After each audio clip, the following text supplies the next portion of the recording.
का हमारा टॉपिक है प्रत्यय में अगला प्रत्यय शानच प्रत्यय। सबसे पहले पढ़ते हैं शानच प्रत्यय के सामान्य नियम कि शानच प्रत्यय किस प्रकार से प्रयोग में आता है, वाक्य में से किस तरह से प्रयोग करते हैं। सबसे पहले आत्मनेपद धातुओं में शानच प्रत्यय होता है। धातुएं हमारी दो प्रकार की होती है, एक होती है हमारी परस्मय पद और एक होती है आत्मनेपद। आत्मनेपद वे धातुएं होती है जिनके रूप इस तरह से चलते हैं, जैसे हम लिखते हैं सेवते, सेवेते, सेवंते। इस तरह की जो धातुएं होती है वो होती है हमारी आत्मनेपद। और जबकि परस्मय पद धातुएं जो होती है वो हमारी सिंपल धातुएं होती है, जैसे हम लिखते हैं पठती, पठत, पठन्ति। तो ये धातुएं हमारी परस्मय पद धातुएं होती है। और इस तरह की जो सेवते, सेवेते, सेवंते वाली जो धातुएं हैं वो हमारी आत्मनेपद धातुएं होती है। कुछ धातुएं ऐसी भी होती है जो दोनों में काम आती है, जिन्हें हम उभयपदी धातुएं कहते हैं। जैसे हमारी क्री धातु होती है, क्री यानी होता है करना, ये हमारे आत्मनेपद में भी काम आती है और परस्मय पद धातुओं में भी काम आती है। तो आत्मनेपद धातुओं में शानच प्रत्यय का प्रयोग किया जाता है। इसका अगला नियम है शानच प्रत्यय से युक्त शब्द विशेषण के रूप में होता है। अर्थात जिन धातुओं में हम शानच प्रत्यय को जोड़ते हैं उन धातुओं का अर्थ विशेषण के रूप में होता है। जब विशेषण से युक्त ये शब्द बनेगा तो उसी से युक्त विशेष्य जो होगा उसी के अनुसार इसके लिंग वचन भी होंगे, जो अगले नियम में यहाँ पे लिखे हुए हैं। तीसरा है पुल्लिंग में आन, स्त्रीलिंग में आना और नपुंसक लिंग में आनम जुड़ता है। यानी जो आप धातुओं में शानच प्रत्यय को जोड़ोगे तो उसका जो पुल्लिंग शब्द बनाओगे तो धातुओं के साथ वहां आन जुड़ता है, स्त्रीलिंग में वहां आना जुड़ता है और नपुंसक लिंग में आनम जुड़ता है। श और च का लोप हो जाता है। यहाँ पर शानच जो शब्द लिखा हुआ है, इस शानच शब्द के श का अर्थात आधे श का च जो लिखा हुआ है इसका लोप हो जाता है। तो इधर पे क्या भाग शेष बचा हमारा, आन भाग शेष बचा।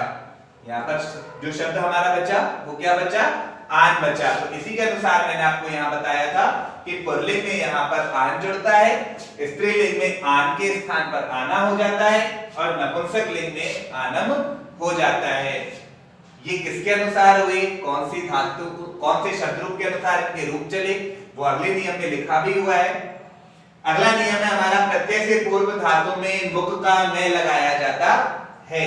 कहने का मतलब जब भी हम किसी भी धातु के साथ में शानच प्रत्यय को जोड़ते हैं, धातु के साथ में जब क्या जुड़ता है हमारा शानच प्रत्यय जुड़ता है, तो शानच प्रत्यय को जोड़ने से पहले धातु के अंदर हम क्या लगाते हैं, मैं लगाते हैं। एक मुख शब्द होता है, उस मुख शब्द का हम क्या जोड़ देते हैं, यहाँ पे मैं जोड़ देते हैं। और शानच प्रत्यय का जैसे कि मैंने आपको बताया श का और च का लोप हो जाता है और आन भाग शेष बचता है। तो मैं में आ को लगाएंगे तो हमारा शब्द क्या बनेगा, मान शब्द बनेगा। तो यहाँ पर एक तरह से आप लिख सकते हो चाहो तो कि पुल्लिंग में मान, स्त्रीलिंग में माना और नपुंसक लिंग में मानम जुड़ जाता है।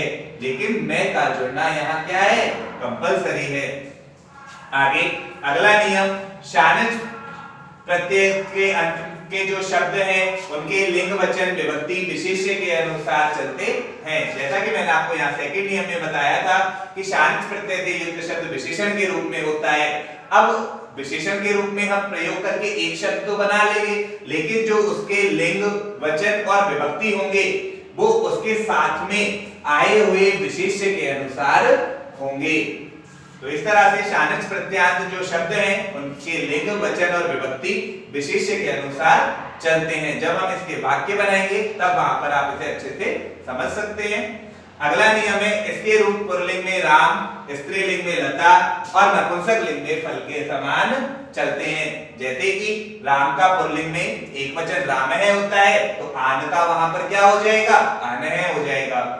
स्त्रीलिंग में लता के रूप, लता के अनुसार रूप चलते हैं और लता का प्रथमा का एक वचन लता होता है तो इसीलिए यहाँ पर क्या हो जाएगा, आना का आना ही रहेगा। और नपुंसक लिंग में फल के समान चलते हैं और फल का प्रथमा का एक वचन फलम होता है तो इसीलिए यहाँ पर क्या दिया गया है, आनम। और मैं जब इसके साथ जोड़ देंगे तो वो क्या बन जाएगा, मानम। शब्द रचना जब हम इसके जो शब्द बनाएंगे तो शब्द में सबसे पहले क्या आती है हमारी धातु आती है। धातु के बाद में जैसा कि मैंने आपको 4 नियम में बताया था कि प्रत्यय से पूर्व धातु में मैं लगाया जाता है, तो धातु के बाद में हम क्या जोड़ देंगे, मैं जोड़ देंगे। फिर अगर पुल्लिंग का शब्द बनाना है तो आन जोड़ेंगे, स्त्रीलिंग का बनाना है तो आना जोड़ेंगे, नपुंसक लिंग का बनाना है तो आनम जोड़ेंगे। तो इस तरह से आप शानच प्रत्यय की रचना कर सकते हो। अब पढ़ते हैं शानच प्रत्यय से रिलेटेड कुछ उदाहरण जो शानच प्रत्यय से बने हुए हैं। शब्द रचना मैंने आपको बताई थी कि धातु के साथ में हम मैं जोड़ते हैं तथा मैं के बाद में शानच प्रत्यय का जो शेष बचता है आन, आना और आनम लगा देते हैं।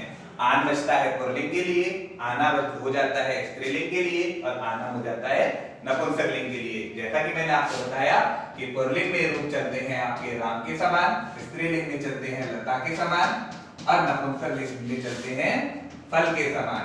तो इसी के अनुसार ही हमारे यहाँ पर रूप चलेंगे। जैसे कि मैंने आपको पहली धातु ली सेव धातु, सेव यानी होता है सेवा करना। तो सेव धातु में जब हम शानच प्रत्यय जोड़ेंगे तो धातु को प्रत्यय के साथ जोड़ने से पूर्व, प्रत्यय से पूर्व क्या आ जाएगा, वहां पर मैं आ जाएगा। तो हमारा जो शब्द बनेगा वो शब्द क्या बनेगा, सेवमान, क्योंकि शानच प्रत्यय का आन शेष बचता है।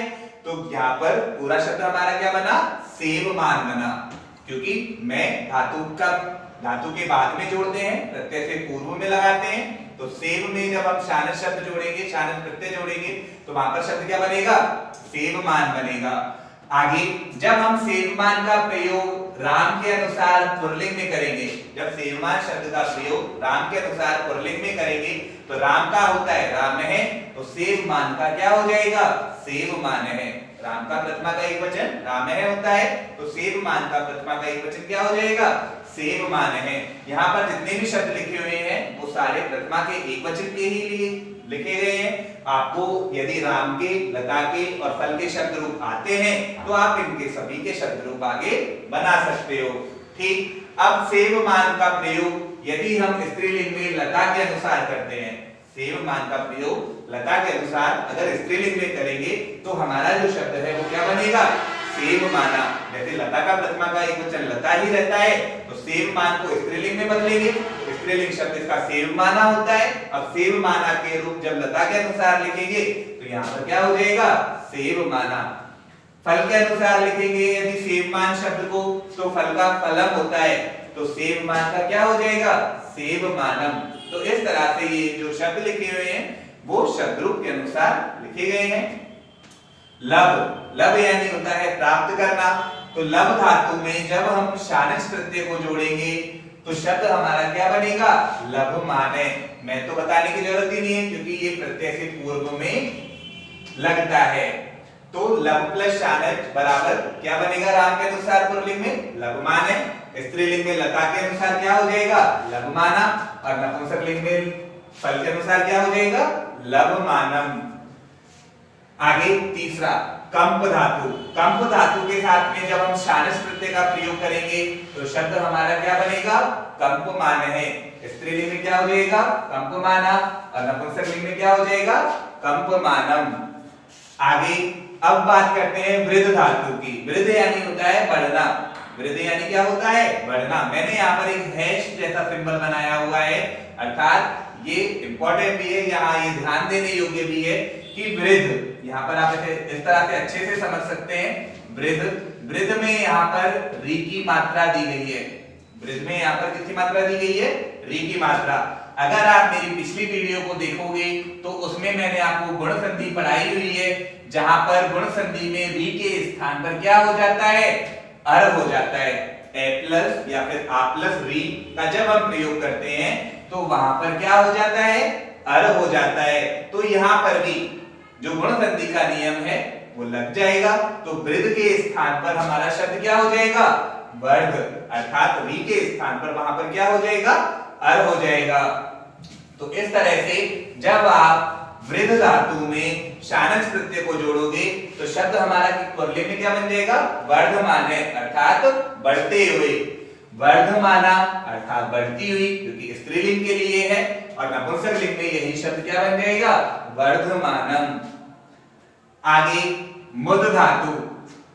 मुद धातु का प्रयोग जब हम शानच प्रत्यय के साथ में करेंगे तो यहां पर भी कुछ इसी तरह से है कि मुद धातु में ऊ दिया गया है, यहां पर ऊ दिया गया है। अगर हम ए के साथ में ऊ का प्रयोग करते हैं वही गुण संधि के नियम के अनुसार, तो दोनों का मिलकर के ओ हो जाता है। मुद यानी होता है प्रसन्न होना, तो यहाँ पर दोनों का मिलकर के क्या हो जाता है, ओ हो जाता है। तो ऊ के स्थान पे वहां पर क्या हो जाएगा, ओ हो जाएगा, और शब्द हमारा पूरा क्या हो जाएगा, मुद के स्थान पर मोद हो जाएगा। शब्द हमारा पूरा क्या हो जाएगा, मुद के स्थान पर मोद हो जाएगा। बाद में हम मैं लगा देंगे, कौन से वाले शब्द में, आन शब्द में। अगर आपको पुल्लिंग का बनाना है तो ये हमारा पूरा शब्द क्या बन जाएगा, मोद माने। आगे अगर हम इसका स्त्रीलिंग बनाएंगे तो क्या हो जाएगा, मोद माना। अगर नपुंसकलिंग का बनाएंगे तो क्या हो जाएगा, मोद मानम। दये, दया यानी होता है दया करना। यहाँ पर अगर दये धातु के साथ में शानच प्रत्यय का प्रयोग करेंगे तो ये हम सिंपल नियम के अनुसार ही बना सकते हैं, जैसा हमने सेव, लब, कंप इन धातुओं का बनाया था।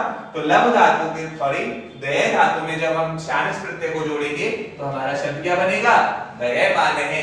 स्त्रीलिंग में क्या हो जाएगा, दयमाना, और नपुंसकलिंग में क्या हो जाएगा, दयमानम। तो स्टूडेंट इस तरह से आप शानच प्रत्यय को कर सकते हैं। ये आपको समझ में आ गया होगा, आप इसका रिवीजन करें। Thank you student.